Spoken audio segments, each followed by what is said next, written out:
한동훈 제명 잘한 결정이냐 잘못한 결정이냐 뭐 적절하냐 적절하지 않느냐 이렇게 봤는데요. KSY를 볼 것 같으면 이제 잘한 결정이 다 41.6입니다. MBS 조사 같은 경우에는 잘한 결정 뭐 43. 한국갤럽이 재미있게도 이건 적합하다고 물어보는데 적합하다가 33, 적합하지 않다가 34. 모르겠다 33. 그래서 3분의 1씩 딱딱 나눠 가졌습니다. 저는 이 세 조사가 별 다를 게 없다. 왜냐하면 조사 방식이나 시점에 따라서 약간의 차이는 있을 수 있지만 그럼에도 불구하고 그 민주당 지지층들은 그냥 액면 그대로만 놓고 보면 한동훈 전 대표가 자빠지는 걸 싫어하겠어요? 좋아하겠어요? 좋아하겠죠. 결국적으로 뭐냐면 민주당 지지층들이 보기에도 이건 아닌데 우리 당에서는 강선우 정도 돼야 제명당하고 김병기 정도 돼야 제명당하는데 당원 게시판 뭐 잘못한 일일 수도 있어. 그리고 문제가 있을 수도 있어. 한동훈 전 대표 좀 마음에 안 들지. 말투부터 시작을 해서. 그런데 그렇다고 제명을 해? 그러면 이건 뭔가 장동혁 대표의 의중이 있는 거 아닌가. 뭔가 경쟁자를 걷어내는 이런 인식이 되는 겁니다. 근데 그럴 만한 압도적인 힘이 장동혁 대표에게 여론이든 뭐든 있느냐는 거죠. 이번에 국민의힘 정당 지지도가 20% 차이가 가까이 나는 이게 결과가 두 개가 나와가지고 뭐 각자 알아서 좀 해석을 하고 있는데 이렇게 차이가 나는 이유가 뭔가요, 김 대표? 국민의힘을 지지하시는 분들은 사람이 물어볼 때는 지지하는 성향을 좀 숨긴다든지 하는 성향도 있고요. 그리고 결정적으로 ARS 조사에서는 굉장히 고관여되어 있는 분들이 많이 모입니다. 샤우팅이니까 아주 적극적으로 참여하는 응답자들이 응답을 하면서 이제 이렇게 나오는데 정당 지지율의 맹점은 뭐냐면 넓이는 측정되되 깊이는 측정이 안 돼요. 독일의 프랑크푸르트 학파의 노엘레 노이만 교수의 침묵에 나선 이론입니다. 본인이 소수 집단에 속한다고 생각할 경우에는 응답을 주저하거나 꺼리는 현상이 나타나거든요. 샤이를 봐야 되는 이유는 샤이는 투표소를 안 갈 수가 있어요. 중요한 건 이 샤이를 어떻게든 갤럽 조사의 지지율을 끌어올려야 되는 것은 샤이를 샤우팅을 샤이를 샤랄라. 금태섭의 아침저널 3부 매주 여론이라는 좌표를 따라 정치 지형을 살펴보는 여론 GPS 시간입니다. 배정찬 인사이트 K 연구소장, 김봉신 메타보이스 대표님과 함께 지난 한 주간의 정치권 여론 동향 살펴보도록 하겠습니다. 두 분 어서 오십시오. 안녕하십니까? 안녕하십니까? 예, 뭐 항상 그 장소로 여쭤보는데 이번 주 여론이 주목하는 장소는 어디인지 살펴보겠습니다. 두 분 어느 곳을 주목하고 계신가요? 저는 백악관입니다. 백악관. 왜냐하면 트럼프 대통령이 이렇게 나올 줄은 꿈에도 몰랐거든요. 그렇죠. 관세 협상 25% 올립니다. 화났습니다. 한국 국회 뭐 합니까? 근데 이게 그 단순히 이제 국회의 이야기만일까 싶은 생각이 들 수밖에 없는 것이 불과 얼마 전에 김인석 총리가 J.D. 밴스를 만나고 왔잖아요. 근데 그때 이 간담회하면서 김인석 총리 왼쪽에는 강경화 대사가 앉고 바로 맞은편에 영킴 공화당 연방 하원 의원이거든요. 근데 이제 한국계예요.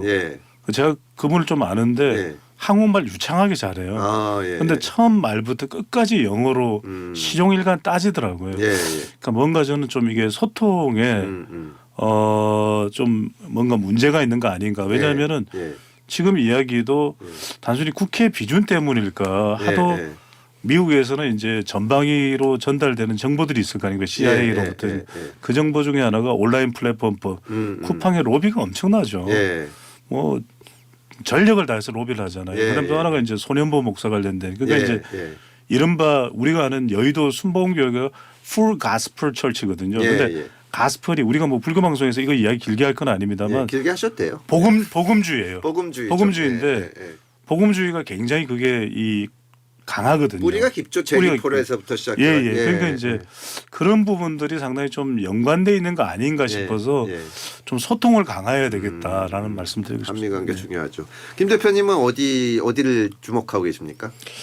글쎄 저는 아무래도 이제 서여의도 중심의 네. 양 정당이 지금 사실 이걸 뭐 내분이라고까지는 하기는 어려운데 하여간에 그런가요? 민주당도 이제 정청래 대표의 자기 정치를 두고서 이게 좋으냐 나쁘냐 이런 얘기들을 합니다. 물론 모든 정치인이 자기 정치를 하는 것인데 그게 이제 당대당 통합을 던졌습니다. 그리고 나서 당대회에서 여러 가지 이제 이야기들이 나오고 있는데요. 그게 아마 제가 생각했을 때는 그 민주당 또는 조국혁신당을 지지하시던 분들의 이제 시선을 모을 것 같고요. 장동혁 대표가 아마 이러면 오늘 뭐 당무 복귀를 한다 만다 뭐 이러고 있는데 그거 관련해서도 이제 한동훈 전 대표와의 뭐 갈등이라든지 갈등이라면 갈등이고요. 그런 문제들이 지금 있기 때문에 양측 그 양대 정당을 지지하시는 분들이 각각 지지하는 정당의 어떤 지도부의 목소리 또 그 현장을 지켜볼 것 같습니다. 저도 지금 보면은 어쨌든 즉 국민의힘도 내일 저 한동훈 전 대표 제명을 앞두고 정말 크리티컬한 상황이고 또 민주당도 조국 혁신당과의 합당을 앞두고 막 그러는데 이게 한 발 떨어져서 보고 있으면 정말로 모든 사람이 자기 당이 어떻게 하면 잘 될까 혹은 뭐 국가가 잘 될까 이런 거를 떠나서 그냥 각자 자기 계산하고 있는 것 같거든요. 그러니까요. 그게 보여가지고 정치가 진짜 문제가 있다는 생각이 드는데 일단 이 한동훈 전 대표 제명 문제가 내일이니까 국민의힘 상황 좀 보겠습니다. 김 대표님 한동훈 전 대표 제명과 관련된 여론은 어떤가요? 예, 세 가지 조사가 있었는데요. 오늘 말씀드린 모든 여론조사는 중앙선거여론사심의위원회 홈페이지를 참조해 주시면 되고요. 먼저 이제 KSY 여론조사는 자체 조사입니다. 지난 19일부터 20일 양일간 조사를 했고 무선 ARS 자동응답 조사죠. 요 방식으로 진행을 했습니다. MBS 조사는 코리아 리서치 인터내셔널 엠퍼브릭 케이스테 리서치 한국 리서치 역시 이제 19일부터 21일 3일간 조사를 했습니다. 여기서는 이제 방식이 전화 면접 조사입니다. 이건. 그리고 한국갤럽도 이건 화수목입니다. 하루 늦게 20일부터 22일 3일 조사를 했습니다. 자체 조사이고 역시 마찬가지로 전화 면접 조사입니다. 이렇게 했을 때 한동훈 제명 잘한 결정이냐 잘못한 결정이냐 뭐 적절하냐 적절하지 않느냐 이렇게 봤는데요. 먼저 KSY를 볼 것 같으면 이제 잘한 결정이 다 41.6입니다.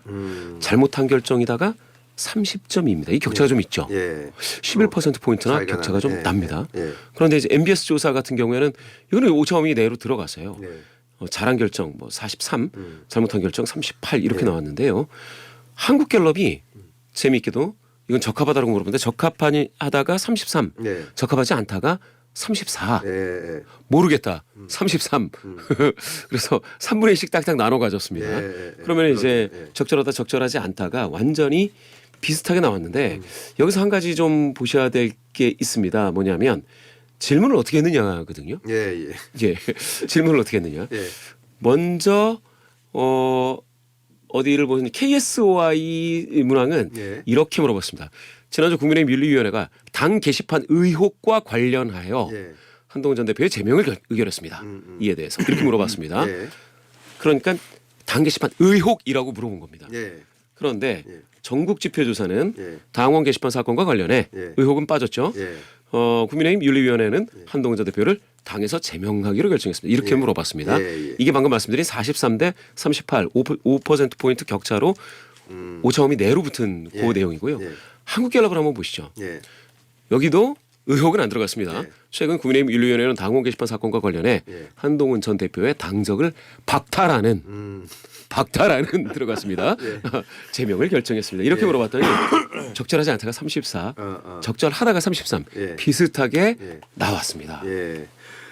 배 소장님 이게 뭐 여론조사 결과가 좀 들쑥날쑥한데 어느 게 가장 현실과 가깝다고 보십니까? 이렇게 보시면 될 것 같아요. 저는 이 세 조사가 별 다를 게 없다. 왜냐하면 조사 방식이나 시점에 따라서 약간의 차이는 있을 수 있지만 그럼에도 불구하고 그 민주당 지지층들은 그냥 액면 그대로만 놓고 보면 한동훈 전 대표가 자빠지는 걸 싫어하겠어요? 좋아하겠어요? 좋아하겠죠. 그런데도 불구하고 잘한 결정이 압도적이지가 않거든요. 그 이야기는 뭐냐면 민주당 지지층들이 한 절반쯤도 이 잘한 결정에 침투됐다고 보고 그러면 대체적으로 지금 실제로 국민의힘에서의 이 잘한 결정이라고 보는 걸 100%로 봤을 때는 15에서 20%예요. 그러니까 전체에서 15에서 20%가 자랑 결정이라고 보는 겁니다. 예. 이걸 알 수가 있는 겁니다. 그러니까 결국적으로 뭐냐면 민주당 지지층들이 보기에도 이건 아닌데 우리 당에서는 강선우 정도 돼야 제명당하고 김병기 정도 돼야 제명당하는데 당원 게시판 뭐 잘못한 일일 수도 있어. 그리고 문제가 있을 수도 있어. 한동훈 전 대표 좀 마음에 안 들지. 말투부터 시작을 해서. 그런데 그렇다고 제명을 해? 그러면 이건 뭔가 장동혁 대표의 의중이 있는 거 아닌가. 뭔가 경쟁자를 걷어내려는 이런 인식이 되는 겁니다. 중도층도 그렇고. 왜냐하면 적어도 민주당 지지층들이 풀로 전적으로 다 참여를 하고 중도층까지 가세했다면 자랑 결정이 절반이 넘어야죠. 적어도. 근데 그렇게 되지 않는다는 것은 여기에서 우리가 두 가지를 볼 수 있는데 하나는 그럼 뭐냐면 이걸 제명을 했다. 내일 제명이 될 거예요. 왜냐하면 이미 그 리트머스 시험지는 김종혁 전 최고를 사실상 제명이나 다름없는 탈당 논거를 열흘간 가만히 있으면 제명되는 거니까. 방금 전에 뭐 정성국 의원이 또 출연해서 설명했지만 그럼 뭐냐. 결과적으로는 이 제명이 그냥 싹 사라지는 해결되는 제명이 아니라 불씨가 되고 화근이 돼서 남아 있는데 이걸 저는 물어보고 싶어요. 이거 어떻게 해결할 겁니까? 해결이 안 되는 거죠. 이 지금 제명 사태에 대해서 뭐 보수 쪽에서는 걱정하시는 분들이 많은데 다만 이제 좀 의견이 요새 최근 들어서 달라지는 것이 지금 배소영님 말씀하셨지만 국민의힘 분들은 이게 제명이 되든 안 되든 하여튼 결론 나면 좀 넘어갈 거라고 생각하시는 것 같아요. 얼마 전에 안철수 의원이 빨리 어쨌든 마무리를 져야 된다 해서 마무리가 되나 싶기는 한데 그리고 이준석 그 개혁신당 대표도 이게 정리가 돼야 쌍특권 공조를 한다고 얘기를 하고 있는데 그 와중에 또 어쨌든 좀 봉합을 하려면은 한동훈 전 대표도 좀 어떤 단식돼 오거나 좀 집회를 좀 자제시키거나 이랬어야 되는 거 아니냐는 여론도 있는데 그런 상황 전반에 대해서 어떻게 보십니까? 김 대표님 어떠세요? 글쎄요. 이거를 만약에 저는 이제 기준이 되는 건 장동혁 대표가 자신의 그 대권 가도까지 가는 데 있어서 제명하는 게 좋으냐, 제명하지 않은 게 좋으냐, 딱 그 판단 같습니다. 왜냐하면 진영 내적인 관점에서 보면 제명할 이유는 크게 없거든요. 제명을 굳이 해서 안 그래도 덧셈 정치, 보태도 시원찮은데, 어쨌든 간에 큰 게임을 하려면 큰 전쟁을 하려면 하여간 아군이 한 명이라도 있어야 될 텐데 밖에 나가면 자유롭게 되지 않습니까? 그렇게 되는 것에 대해서 당연히 진영 논리로서는 이게 좋지가 않겠죠. 더군다나 이번 조사에서 매우 보수적이라는 이제 한국갤럽에서 보수 중에 45가 적절하다고 했는데 매우 보수하고 약간 보수를 나눴습니다. 매우 보수는 62가 적절하다고 했는데 약간 보수가 40이 적절하다고 하고 36은 적절하지 않다고 했어요. 비슷하게 나온 겁니다. 그런데 이 비율로 따지면 매우 보수는 6%밖에 안 돼요. 약간 보수가 20%가 넘습니다. 그러니까 보수층 중에 약간 보수가 훨씬 많은 거죠. 그렇게 따지면 지금 제명하는 건 손해입니다. 이건 뺄셈 정치죠. 그렇지만 그러면 밖에 놓고서 컨트롤하는 게 대권 과도에 좋은 것이냐. 아니면은 안쪽에 들어와서 그래도 지지고 볶고 이야기를 하고 그렇죠. 하는 것이 좋은 것이냐. 그리고 또 하나. 나한테 손 내미지 않았지만 내가 아플 때 나 진짜 아플 때 안 오면 진짜 서운하잖아요. 병석에 누워 있는데 한 번도 오지 않았고 밖에서 이제 집회했지만 내가 먼저 용서했을 때 얻을 수 있는 그렇죠. 그 정치라는 게 그건데 이미지 자산이 있느냐 요 판단일 것 같아요. 어떻게 보세요? 안녕하십니까. 안철수입니다. 금태섭 진행자 실망입니다. 마무리된다고 몇 번 이야기해야 됩니까? 의심하는 사람 누굽니까? 아니 근데 저는 이게 제명할까 말까에 대한 건 마무리가 되죠. 그리고 이제는 어쨌거나 저쨌거나 간에 장동혁 지도부로 그냥 지방선거를 가는 겁니다. 비대위도 이제 어렵게 된 거고요. 왜냐하면 그게 종지부를 박근혜 전 대통령이 찍어준 겁니다. 탄식은요 그만둬야 됩니다. 이러면서 이제 정리가 된 거예요.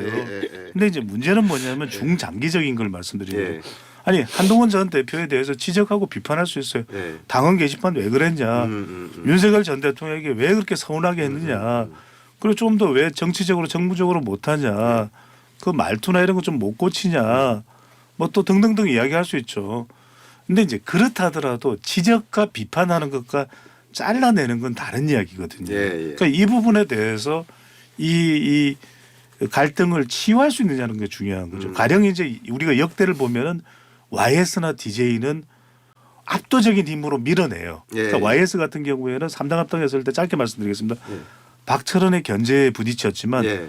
압도잖아요. 그래서 예. 뭐라고 합니까? 마 산에 가자 예. 이러면서 압도적으로 냅니다. 예. 그리고 DJ는 뭡니까? 민주당의 이기택을 제압을 해버려요. 새정치 국민회의로. 그렇죠. 근데 그럴 만한 압도적인 힘이 장동혁 대표에게 여론이든 뭐든 있느냐는 거죠. 그러니까 지도부나 그 주변을 둘러싼 사람들은 여하튼 단단합니다. 전환길 씨가 됐든. 그렇죠. 그리고 또 장동혁 대표가 노리는 단기적인 단식을 통한 정치적 효과도 없다고 하진 않습니다. 하지만 결국은 방금 전에 우리 김봉신 대표가 얘기했듯이 1을 보태고 열을 보태고 10을 보태야 이기는 게 선거거든요. 이 지지율 이런 거 뭐 샤우팅 보수는 리얼미터 조사를 이따가 또 설명드리겠습니다만 결집은 되지만 분명히 갤럽 조사를 보면 샤이 보수가 많거든요. 샤이 보수는 투표장을 안 갈 수가 있어요. 그래서 저는 샤이를 샤우팅할 수 있게끔 샤이를 샤랄라 할 수 있게끔 해야 됩니다라는 걸 말씀드리는 거죠. 알겠습니다. 자, 지금 국민의힘에서 뭐 여러 차례 이게 그 벌어지는 것 중에 하나가 여론조사 결과에 따라서 국민의힘이 상당히 올라간 걸로 나온 것도 있고 떨어진 걸로 나온 것도 있는데 이번에 국민의힘 정당 지지도가 20% 차이가 가까이 나는 이게 결과가 두 개가 나와가지고 뭐 각자 알아서 좀 해석을 하고 있는데 이렇게 차이가 난 이유가 뭔가요, 김 대표님? 일단은 그 차이가 전화 면접과 ARS 조사에서의 차이가 대단히 큽니다. 지금 한국갤럽하고 리얼미터를 비교를 할 것 같으면 한국갤럽은 이제 미리 읽어드렸고요. 리얼미터는 에너지경제신문 의뢰로 조사를 했고요.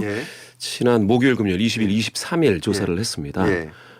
그래서 발표한 결과 이건 ARS 조사입니다. 국민의힘 지지도가 39.5입니다. 근데 한국갤럽에서는 22 나왔습니다. 절반이네요. 반 정도인데 국민의힘 지지도가 그럼 ARS에서는 거의 40 정도 된다 치면 한국갤럽이라든지 이런 그 전화면접에서는 한 20% 초반대니까 거의 더블 스코어 차이가 나죠. 그런데 민주당은 그렇지 않아요. 한국갤럽에서 43 나오고 리얼미터에서 42.7이니까 같아요. 그러면은 민주당을 지지하시는 분들은 사람이 나한테 물어보건 아니면 녹음된 음성으로 나오건 이거는 응답이 그냥 똑같이 나온다라는 겁니다. 그렇지만 국민의힘을 지지하시는 분들은 사람이 물어볼 때는 지지하는 성향을 좀 숨긴다든지 하는 성향도 있고요. 그리고 결정적으로 ARS 조사에서는 굉장히 고관여되어 있는 분들이 많이 모입니다. 그러니까 ARS 조사에서 나 중도예요 라고 응답하는 사람들마저도 중도 아니네. 굉장히 고관여되어 있는. 중도라고 대답을 해야겠다고 생각하는 거죠. 그렇죠. 굉장한 겁니다. 더군다나 이 리얼미터 조사의 응답률은 지금 4.1%인데 한국갤럽 조사는 12.3입니다. 그러면 3배 정도 차이가 나죠. 그러니까 한국갤럽 같은 조사에서 아예 응답을 안 하시는 그런 분들이 리얼미터 조사에서는 기계음에는 이제 반응을 하시는 거예요. 기계음은 아니고 녹음된 음성이에요. 이렇게 되다 보니까 그러면 그와 같이 사람들 앞에 나서지 않거나 아니면은 굉장히 고관여돼 있어서 여론조사가 들어오면 팍 받아버리는 이런 분들이 자기가 중도라고 말씀하시지만 ARS 조사에서는 이와 같이 응답을 하시면서 국민의힘도 뭐 좋다고 지지한다라고 하는 거죠. 이게 4개월 만에 리얼미터 조사에서 오차범위 내로 두 정당이 붙었습니다. 한 번 붙고 더 붙었습니다. 지금 그래서 격차가 3%대예요. 그러면은 한 번 만약에 리얼미터 조사에서 민주당이 빠지고 국민의힘이 올라가면 역전될 수도 있죠. 역전될 수도 있는 이 정도의 격차입니다. 이거는 이제 모르겠습니다. 양당이 어떻게 이걸 보고 있는지는 잘 모르겠고요. 한 가지 말씀드리면은 중도 성향자 중에서는 한국갤럽이 지금 전체 평균 43대 22라고 했지 않습니까? 민주당 국민의힘이. 그런데 중도 성향이신 분들 중에서는 44대 13까지 빠져요. 국민의힘이 13까지 빠져요. 10%대입니다. 그런데 재미있는 건 리얼미터 조사에서 중도 성향이신 분들이라 하더라도 국민의힘을 35% 정도 지지합니다. 굉장한 차이입니다. 중도 성향이 같은 중도가 아닙니다. 차이 나네요. 그렇습니다. 배수님 이거 어떻게 읽으십나요? 이렇게 차이가 나가서 뭐 여론조사 믿을 수 있나요? 제가 쉽게 설명을 드릴게요. 이게 뭐냐면 리얼미터는 42.7대 39.5잖아요. 우리 라디오를 보시니까 이제 유튜브 보셔도 지금 우리가 자료를 뭐 화면으로 보여드리지는 않는데 42.7이고 39.5인데 이건 말 그대로 이제면 샤우팅입니다. 샤우팅. 샤우팅이죠. 그러니까 이제 샤우팅이니까 아주 적극적으로 참여하는 응답자들이 응답을 하면서 이제 이렇게 나오는데 정당 지지율의 맹점은 뭐냐면 넓이는 측정되되 깊이는 측정이 안 돼요. 그러니까 39.5는 매우 깊은 강성 지지층 샤우팅 지지층이거든요. 예. 근데 지금 민주당을 보시면 갤럽 43, 리얼미터 42.7 똑같죠. 별 차이가 없죠. 예. 자, 그런데 예. 국민의힘 이 갤럽 조사에서는 무당층이 27이에요. 예. 그다음에 리얼미터에서는 무당층이 9입니다. 자, 예. 국민의힘 갤럽 조사의 무당층 27에다가 9를 빼면은 16이 되죠. 예. 16을 22에다가 더해 보세요. 예. 자, 38이 됩니다. 아. 그러면 39.5하고 별 차이가 없죠. 예. 이건 뭐냐면 예.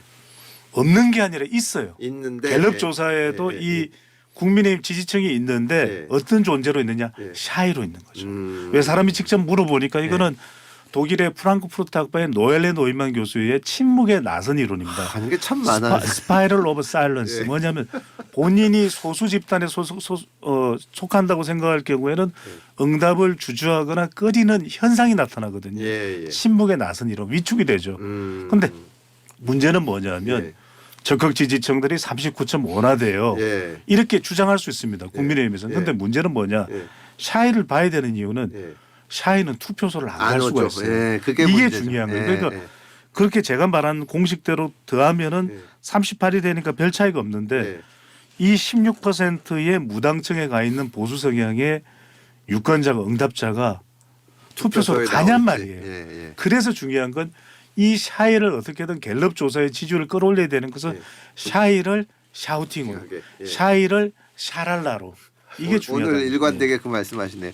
자, 3부 여론 GPS 배종찬 인사이트 K 연구소장님과 김봉신 메타보이스 대표님과 함께하고 있습니다. 이게 시간이 짧아가지고 계속 나눌 주제를 많이 못하는데 하나 좀 여쭤보겠습니다. 민주당은 지금 조국 혁신당과 합당을 놓고 지지고 볶고 있는데 될 것 같으세요? 그리고 되면은 지방선거에 좀 어떤 도움이 되거나 그럴까요? 어떻게 보세요? 저는 첫 번째로는 간단치 않다. 예. 왜 그러냐면 안 될 수도 있다.